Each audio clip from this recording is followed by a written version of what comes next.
So today we'll start. Sorry.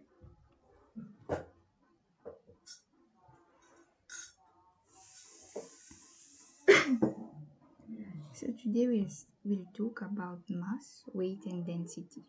I forgot to add the density and gravity as well. Yes. So let's begin with mass. Before defining mass, so suppose we say that a person's weight 100 kilograms, right? So we actually mean that the person has a body mass of 100 kilograms. Hope you understood this part. So what I'm saying that when we say it has a weight, however, the body mass is 100 kilograms. So another example as well. So when we buy, for example, a 5 kilogram bag of rice, we actually mean that the mass of a bag of rice is 5 kilograms and not its weight. So in physics, weight and mass are two different quantities. They are two different quantities, and in everyday language, we often misuse the term weight when we mean mass. So we'll define them as we go through the lecture today. So what is the difference between mass and weight? So let's see. So we define mass as a measure of the amount of matter or substance in a body. So here is another definition for mass.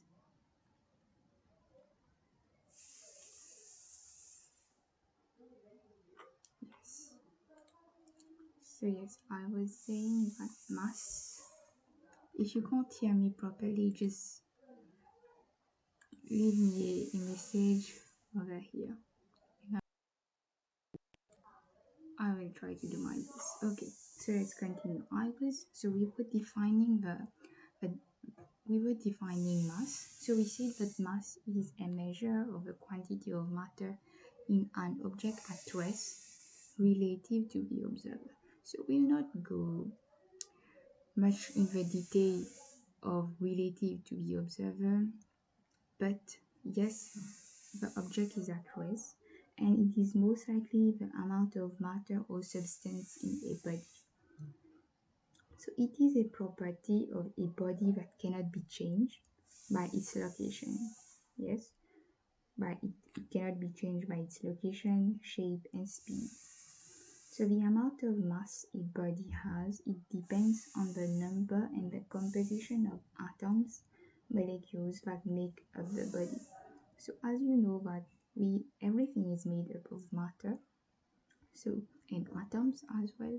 So yes, an object, the mass of an object will depend on its composition, that is how much the amount of molecules and atoms that a body is composed of. Okay, so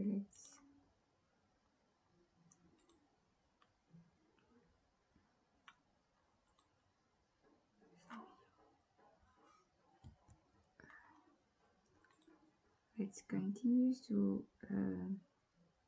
yes, so and the SI unit for mass is kilogram. So whenever we do calculations, you have to convert your final values should be in kilograms. So we also note that 1 gram is 1000 kilograms and 1 kilogram is 1 over 1000 kilograms. Okay.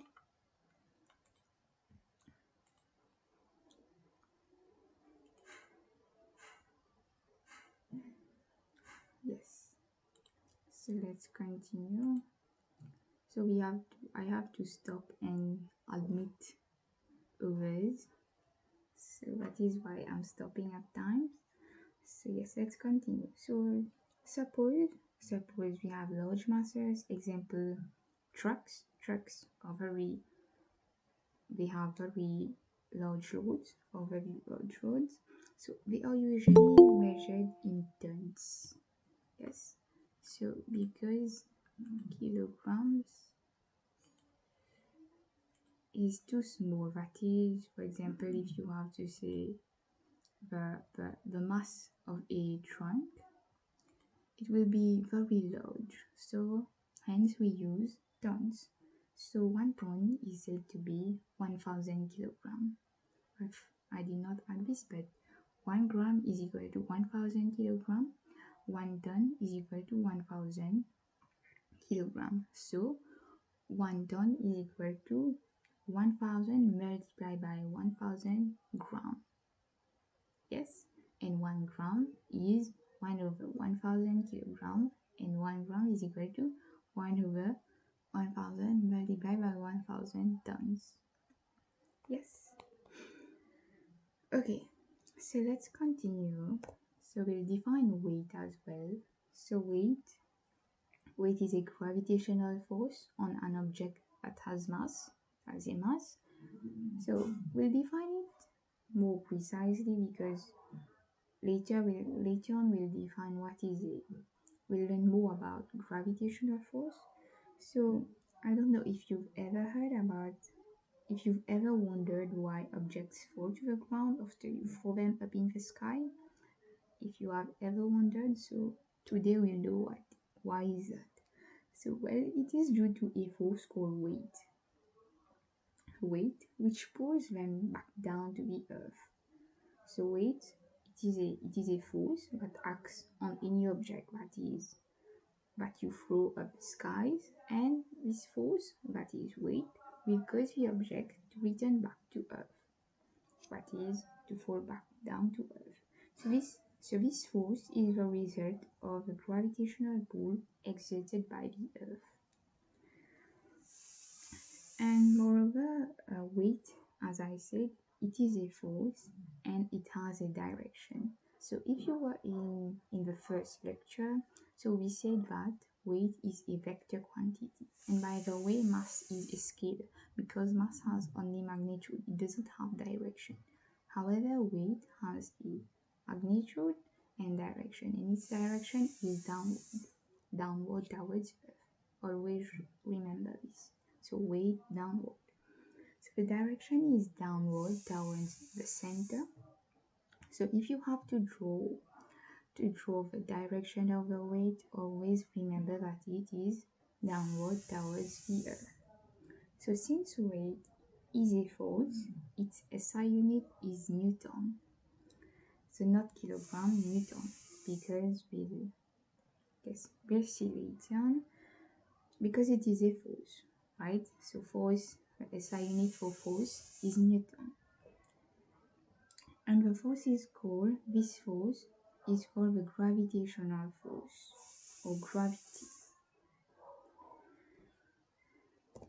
So yes, let's move on to next part. So what is a gravitational field? So we talk about how weight is a gravitational force. Now we'll describe what is a gravitational field. So the Earth's gravity is experienced by any object, that is anything that is within the atmosphere of the Earth, we experience gravity. So the region surrounding the Earth where gravity is experienced is called the gravitational field. Yes, so it is the region surrounding the Earth where gravity is experienced. So this is the definition for gravitational field.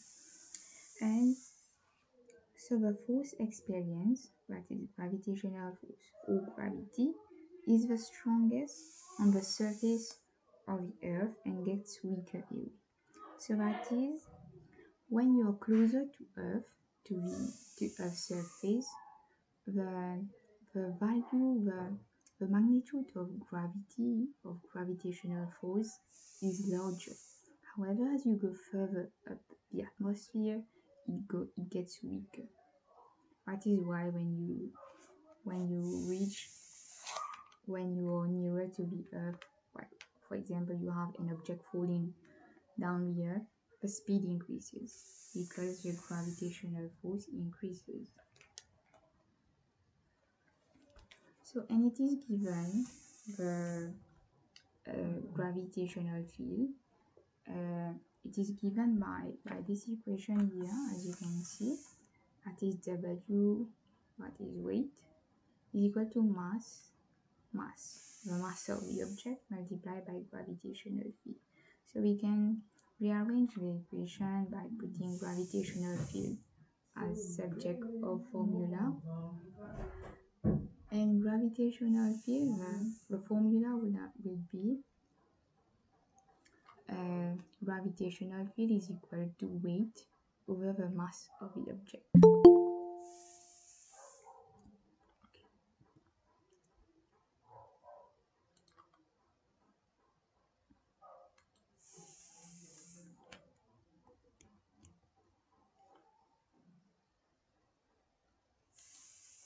Okay, so let's continue.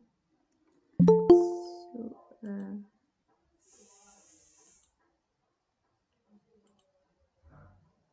wait, let me stop presenting first.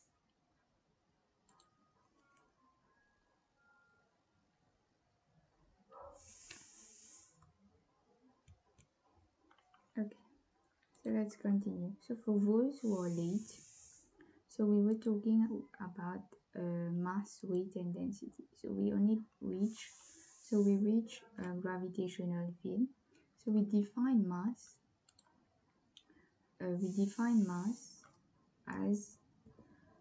As a measure of quantity of a matter in an object at rest, and it is a scalar quantity, and its SI unit is kilogram. So we also discuss about some conversion, that is 1 kilogram is equal to 1000 gram and 1 ton is equal to 1000 kilogram.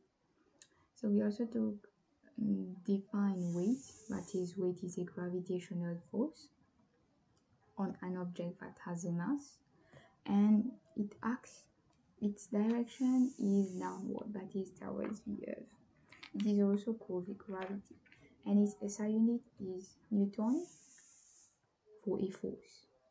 So let's continue, and we define as well a gravitational field, that is a region surrounding the earth where gravity is experienced. So let's continue. So the weight of an object depends on the strength of gravitational field. Yes. So the gravitational pull will be, as we said, as it gets closer to the Earth's surface, it will be larger. And as it goes further up the atmosphere, it gets weaker. So yes. So for example, an object weighs much less on the moon than on Earth. So this is because the moon's gravitational pull is much less than on Earth. So the moon has a smaller gravitational pull. So the mass of the object, however, stays the same, whether on Earth or the moon. Right? Remember this. It is just the value of gravitational field that is different here. For the moon, it's much smaller. And the gravitational field strength is given by J, is defined, here we have a definition, as the gravitational force acting per unit mass. And the value for gravitational field strength on Earth is 10 Newton per kilogram. Yes, it is 10 Newton per kilogram. And this means that 1 kilogram mass experiences a force of 10 Newton due to Earth's gravitational atmosphere. Okay, so 10 Newton, because if we replace this in this equation here, so it will be 10 Newton, and the mass would have been 1 kilogram. Okay, because we say that the gravitational pull is 10 kilogram Newton, 10 Newton per kilogram. Okay, so let's see how they are related, that is mass and weight.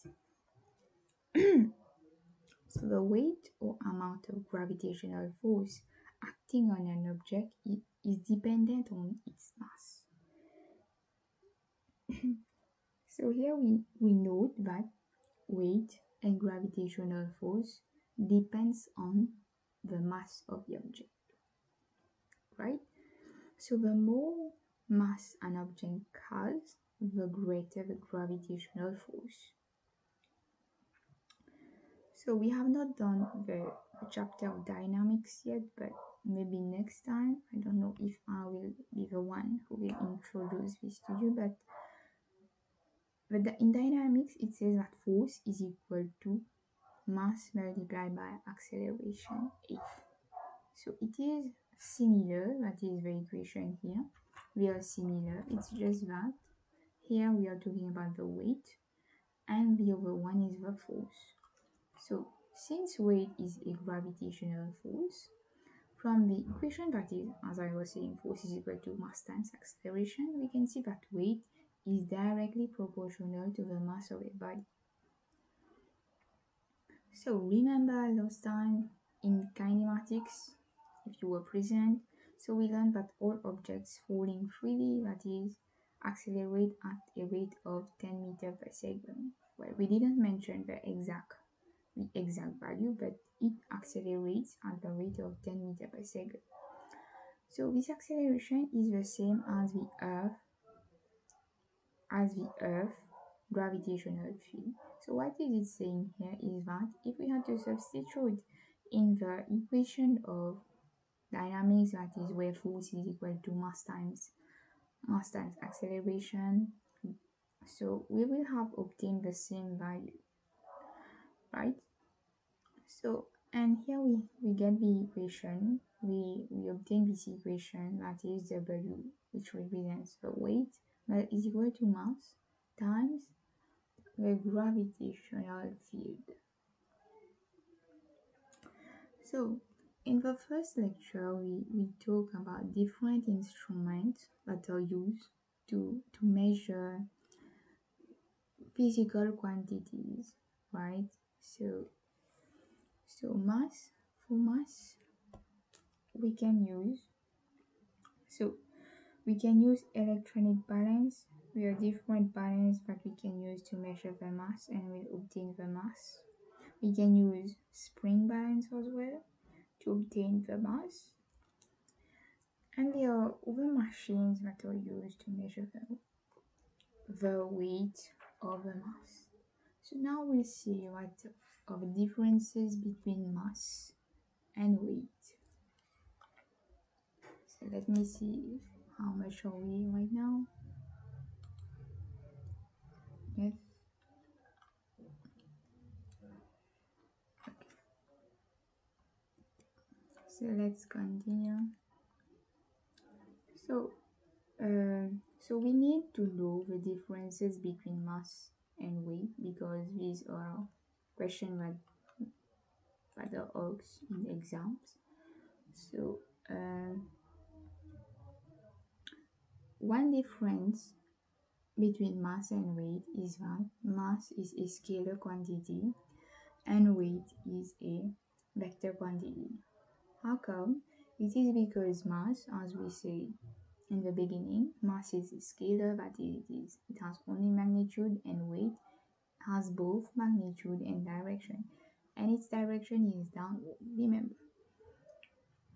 So moreover, we say that mass of a rigid body is regular everywhere in the universe, that is, it remains the same wherever it is. For example, if it was on the moon, it will remain the same. And weight, the weight of a body, a rigid body, it alters from place to place and implies zero at the center of the earth. So yes, so however the weight, it changes.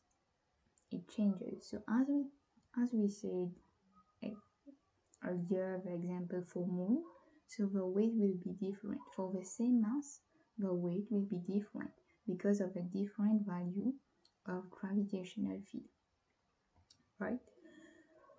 So moving on to the third point, so mass can be resulted by a traditional balance. So we can obtain the mass, the value of mass, or the mass of an object by using a traditional balance.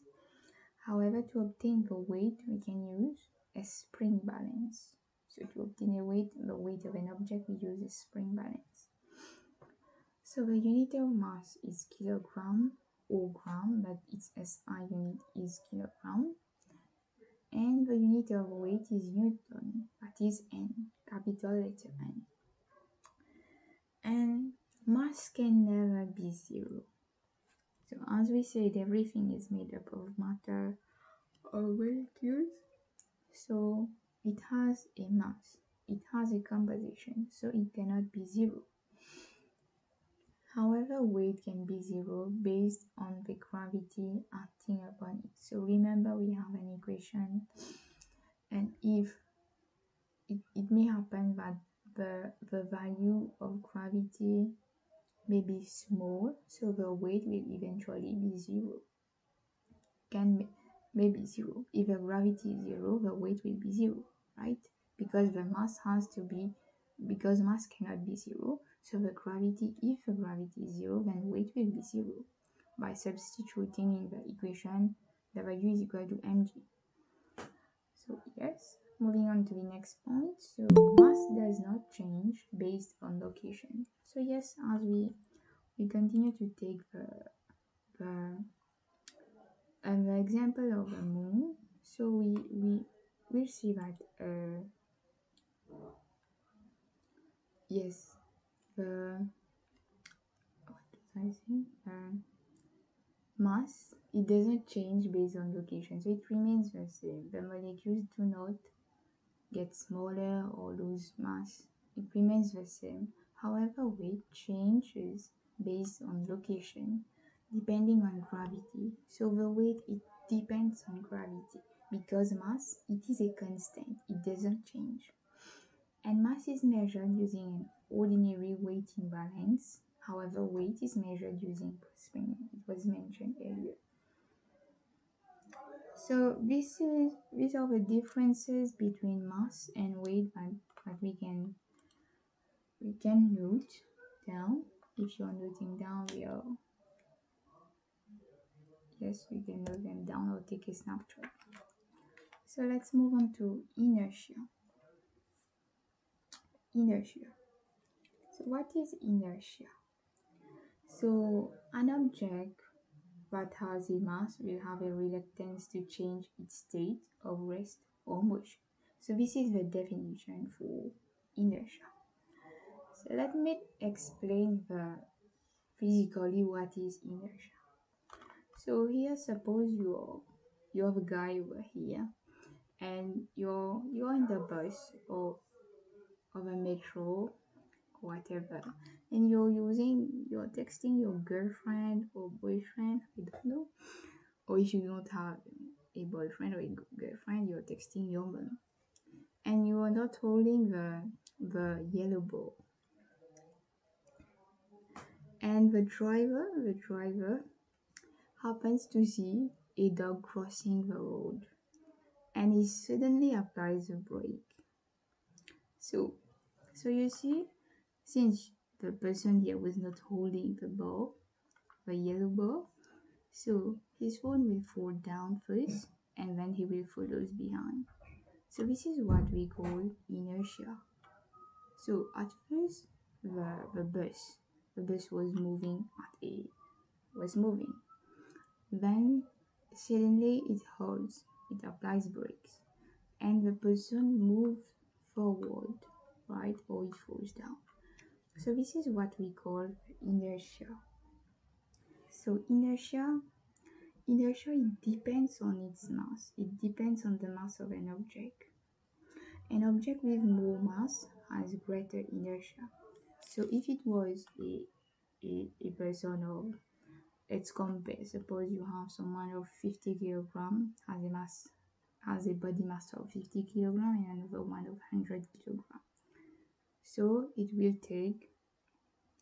will move, it will be harder to start moving. That is, the person will not have moved forward eventually compared to the 50 kilogram man, right?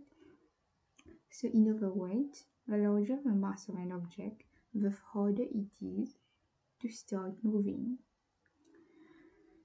So slow down, move faster, or change direction, right?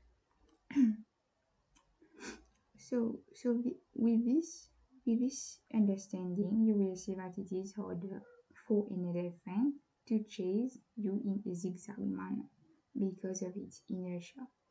It has a very large mass. So this is why. So if the elephant was to run after you in a zigzag manner, eventually it would have fell down or tripped. So this is another reason why drivers wear seat belts for safety when driving. So this is all because of inertia, right?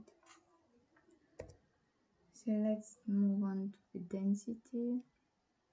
So density. Let's define density. So density, it is defined as the mass per unit volume. For pure substances, it is a fixed property.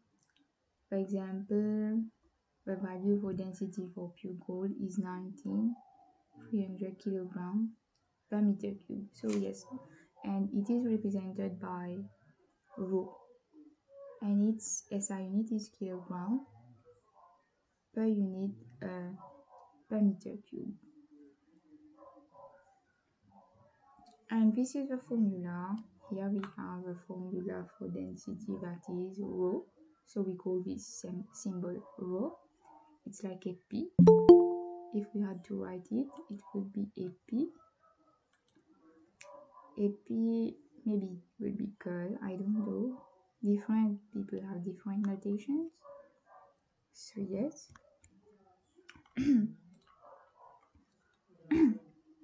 And mass is m is the mass of the object in kilogram, and v is the volume of the object in meter cube. So when we divide, eventually it will be kilogram per meter cube.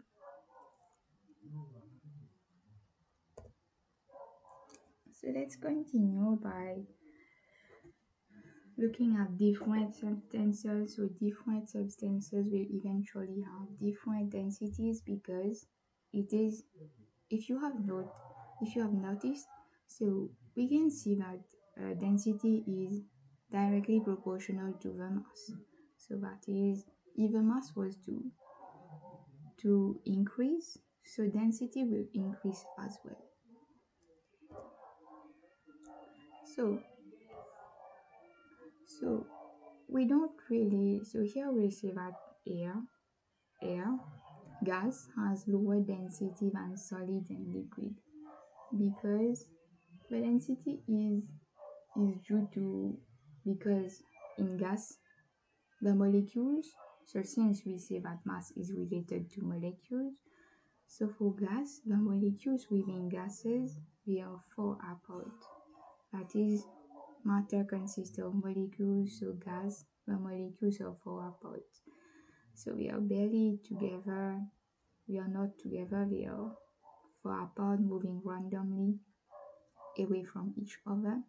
So the overall mass of gas is very light. So the density is very low. So as you can see, the density here is 0.001. So for wood, it has a mass, but it is very low. So different wood have different density, because so we can see that density, it is related to whether an object float on water or sink into the water. So substances that float on water have lower densities than water. So here the density of water is 1, so here the SI unit is gram per centimeter cube. So the density of water is 1. And for an object to float, to float, to float on water, so the density must be lower than water. Yes, and eventually anything that will sink will have a large density. So yes, so let's continue. Yes, I was saying about wood. So some wood eventually they sink into water. I don't put in the name, but some wood does sink in water, and some they float. So for example, for this one, this balsa wood, it will float on water because its density is lower than water. And gold, and here we can see that gold has a very high density. Its value is very high, so it will eventually sink. So all these substance here that will sink in water because their density is much greater than water. So now let's see why, for example, you have boats. So if we had to talk about the mass of a boat, we would say that boat will sink, right? But no, boat floats on water. So this means that its density is smaller than water. So how come? Because the mass of the boats will be in tons. So let's see. So when an object like a cruise liner is made up of more than one material, we will have to consider the average density, that is the whole density of a boat. So we know that boat is made up of steel, but not mainly of steel, of wood, and it has cabins as well. If you have noticed, it has cabins. So within these rooms and cabins, there is air. There is air. So if we consider this air as well within the whole boat, the average density would be it's the average density of a ship will be less than the density of water. So here note that the density is in gram per centimeter cube, but to convert into kilogram per centimeter cube, we multiply by 1000. Okay, so this is why. So density determines whether an object floats or sinks in water. Okay, so later on you can ask any question if you have. So yes, so before moving on, I would like to talk about meniscus. So meniscus, liquids in, for example, measuring cylinders or tubes, they produce meniscus. So here we have a lower meniscus. So when we take readings, we'll consider this here, this upper part, okay?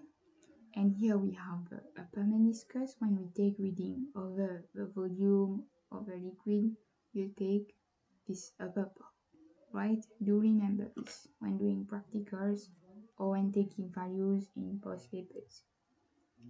So let's continue. So now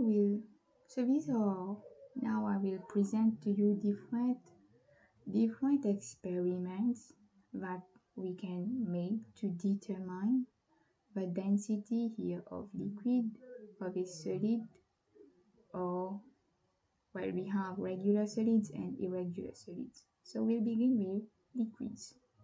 So how can we determine the density of a liquid? So first to have a volume, we'll take a measuring cylinder. So first, we measure the mass of a cylinder. Here, as you can see in the diagram, we have a mass, an empty measuring cylinder. So we take its mass. So we record the value, and here we have 201 grams. Then what we do is that we remove the cylinder, then we fill it with an amount of liquid. So measure the mass again. We record the volume of a liquid in the cylinder, in the measuring cylinder, and we measure the new mass. So we see that there is a difference, an increase in mass because of the water.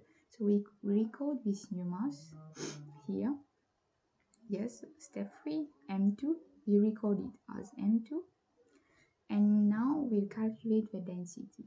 So to find the mass of the liquid is that we subtract the mass of an empty measuring cylinder.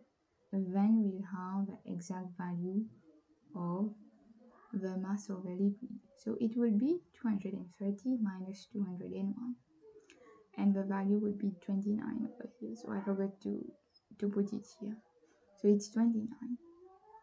So then since we have a volume from the measuring cylinder, we just have to substitute the values in the formula. So it will be 29 over 25. And here we multiply by 1000 to convert, since we are both in gram and centimeter cube, we multiply by 1000 to convert into kilogram per meter cube. Right, so this is a way to find the density of a liquid.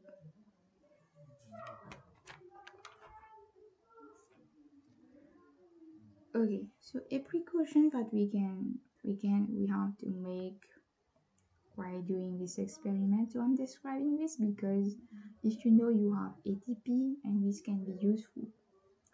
This can be ox, these answers can be ox, and precaution, you should know the precautions as well. So when reading the volume of a liquid, so we have to make sure that the eye is level with the base of a meniscus. So this is why I talk about the meniscus. Here the meniscus is not represented, so eventually when you will do the practical, you see the meniscus. But you should make sure that your eye is level with the base of the meniscus. As we say, different liquid produce different meniscus. So make sure you read it properly. So now let's see how we determine the volume of a regular solid. So a regular solid, so here we are considering a cuboid. So a cuboid, so we have a length. You've done this in maths, I guess. So yes, here we'll use formula. So we know that a cuboid has a length. So here it's its length, here it's width, and here it's its base. Its base or its thickness. So here we just have to substitute in the equation that is volume is equal to length times width times height over base. So then we'll obtain the value of the volume of a cuboid. And here the mass of a cuboid is given, so we just have to substitute in the equation that is mass over volume, and we'll obtain the density of a cuboid, right? So this one is quite easy. However, here we have irregular solids. So an example of an irregular solid is a rock. So here we'll use the step similar to the previous one, but is for liquids. Yes, so first of all, what we do is we weight here. What we do is we weight this measuring cylinder with water. So here we'll consider the water and the mass of the measuring cylinder, because it will be useless to measure the mass of an empty cylinder than the water, because we substitute both the mass of water and the mass of cylinder together, right? So let's continue. So first we take the mass of a cylinder plus water at a level P. So we recorded the volume first. We record the volume at P as V1. Then what we do is, using a thread, we attach the rock. Why do we attach a thread to the rock? so that we can place the object, that we can lower the rock, gently in the water.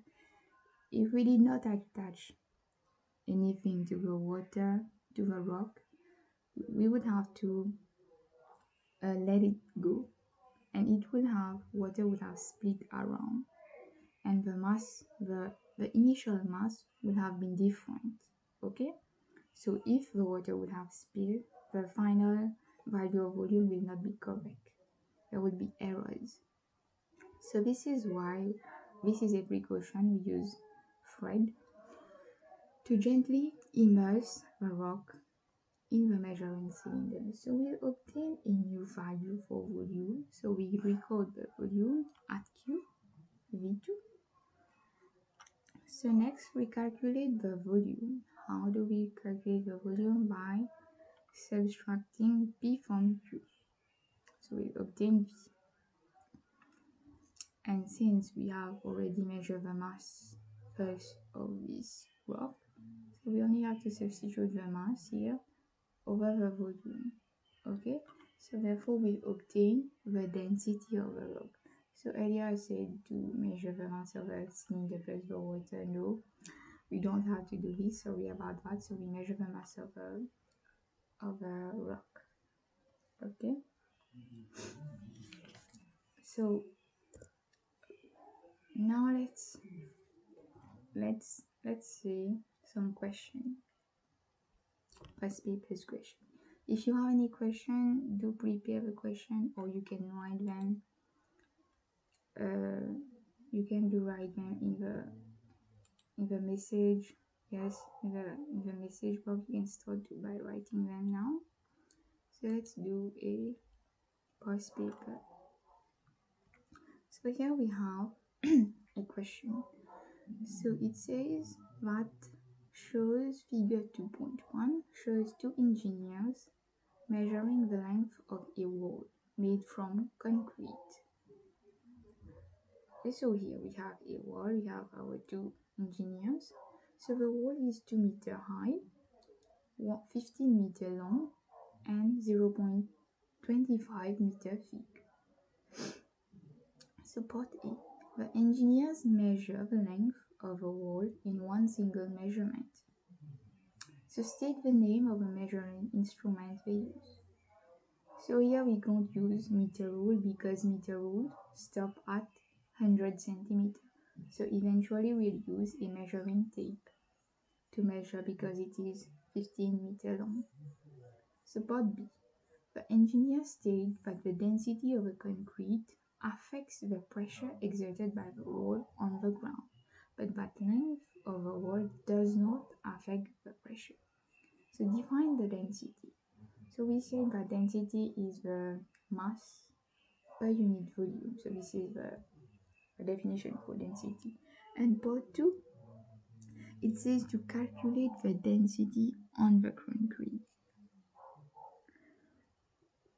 So first of all, here we have to, if you remember in experiment 2, where we had to determine the density of a regular solid, so we have to find the volume. So here it is similar to a cuboid.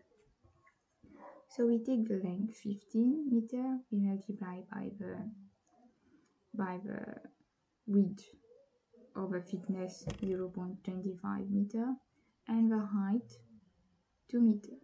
Okay, so it's 15 multiplied by 2 multiplied by 0.5. Let me calculate it. 15 multiplied by 2 multiplied by 0.25. It is 7.5 meter cube. So this is the volume of a wall. So next, we are given the mass of the wall. So we substitute in the equation of density, that is rho is equal to mass over volume. So 18 kilogram, 18,000 kilogram, 1800 kilogram divided by the volume 7.5. We have a value of 2,400 kilogram per meter cube. So this is the density of the concrete.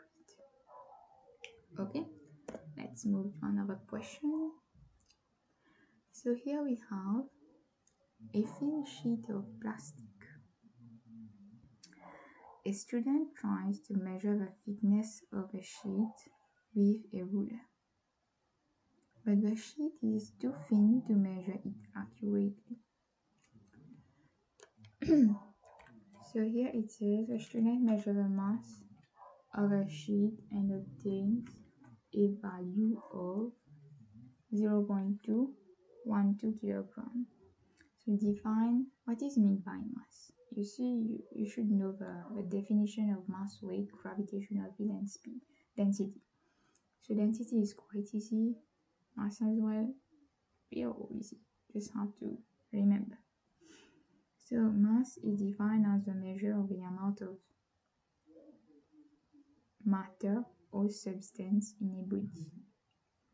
So this is the definition of mass. Part 2. The student is told that the density of a plastic is 0.91 gram per centimeter cube. So calculate the volume of a plastic sheet. So here, if you note, if you can see, we have two marks for the volume. In my opinion, one mark is for the answer and the other mark for the SI unit. So what we do here, we substitute in our equation. So we have the mass, we have a value of density. So we make volume the subject of formula. So yeah, it would be 0.12 divided by 0.91. 0.12 divided by 0.91. So we obtain a value of 0.1318 gram per centimeter cube. So if we have to convert to kilogram per meter cube, we multiply by 1000. So we'll obtain a value of 131.9 kilogram per meter cube. Okay, so let's move on to part 3. So the student measures the length and the width of a sheet. The readings obtained are length of 3 centimeter, width of 2 centimeter. So calculate the thickness, right? So here what do? So we obtain the volume. So we substitute in the equation. Volume is equal to length times width times height over thickness. So when we obtain the volume, it was volume, sorry. I said multiply by 1000 to obtain kilogram per meter cube. So yes, sorry about that. Yes, so we obtain in centimeter cube, you convert into meter cube, but here we'll use the value in centimeter cube. So we say that, so we obtain 0.13189. So 0.1319 is the volume of a sheet. So to obtain the thickness, we divide the volume by 3 multiplied by 2. So the thickness will be 0.02. You see it is very small because, yes, a sheet of paper, its thickness is very small. So part B, state a measuring instrument that can be used to measure the thickness of a sheet. So an instrument that will be suitable to measure the thickness could be the micrometer screw gauge. So it is the best instrument to measure objects of very small thickness or diameters, but objects of very small ranges. Okay, so if you have any questions, let me know and I will answer you guys. Okay, so any question?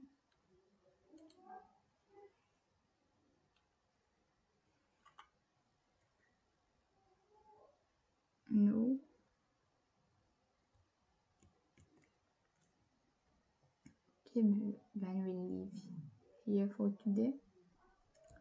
So have a good evening. Madam, I have a question. Yes. I did not understand the inertia. Inertia. Yes, inertia. Okay. I'll explain this part.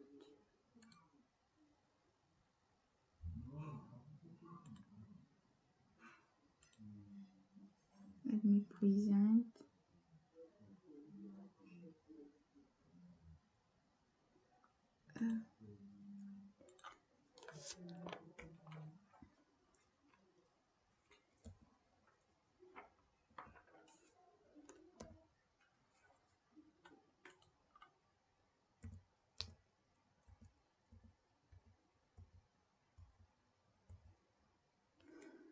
Okay.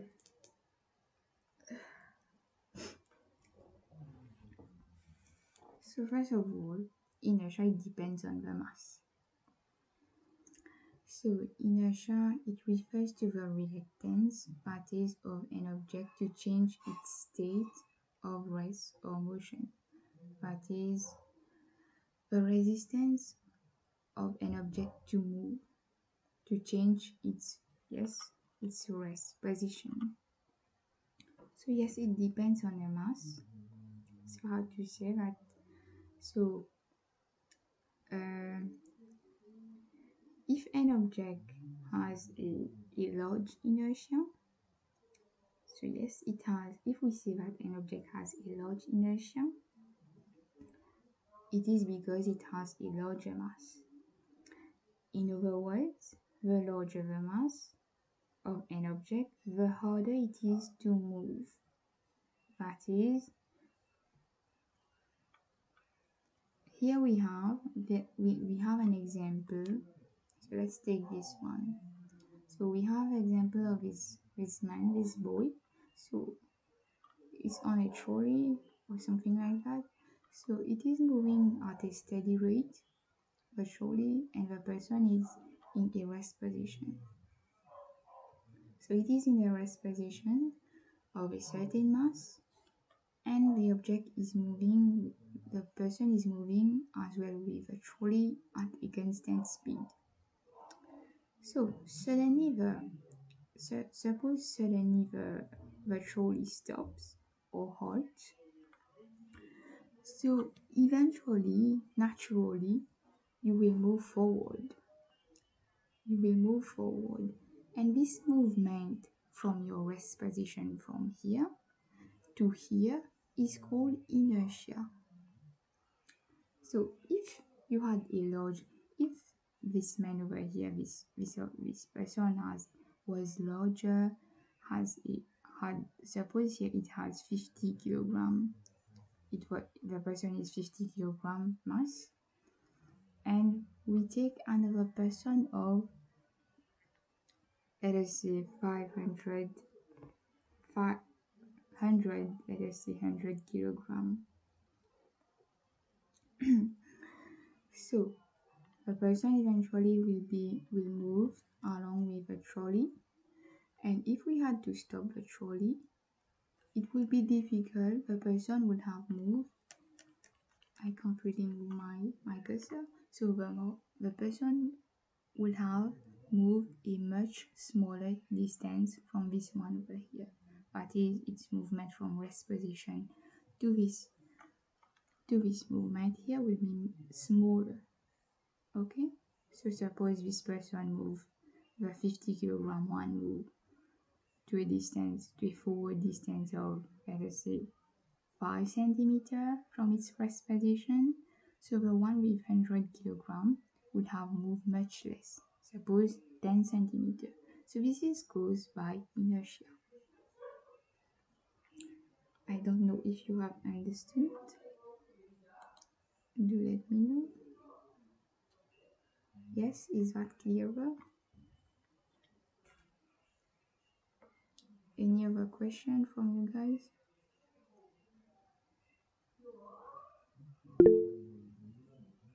Okay, most welcome.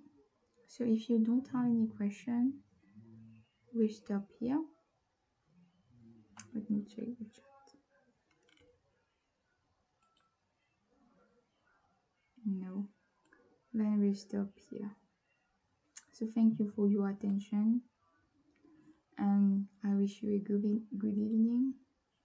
And if you haven't eaten yet, bon appetit, guys. Yes, you have a question? You can write it down in the chat. You raised your hand. No?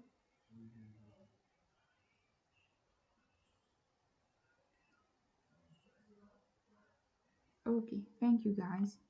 Bon week-end à tous et bonne nuit. Bye.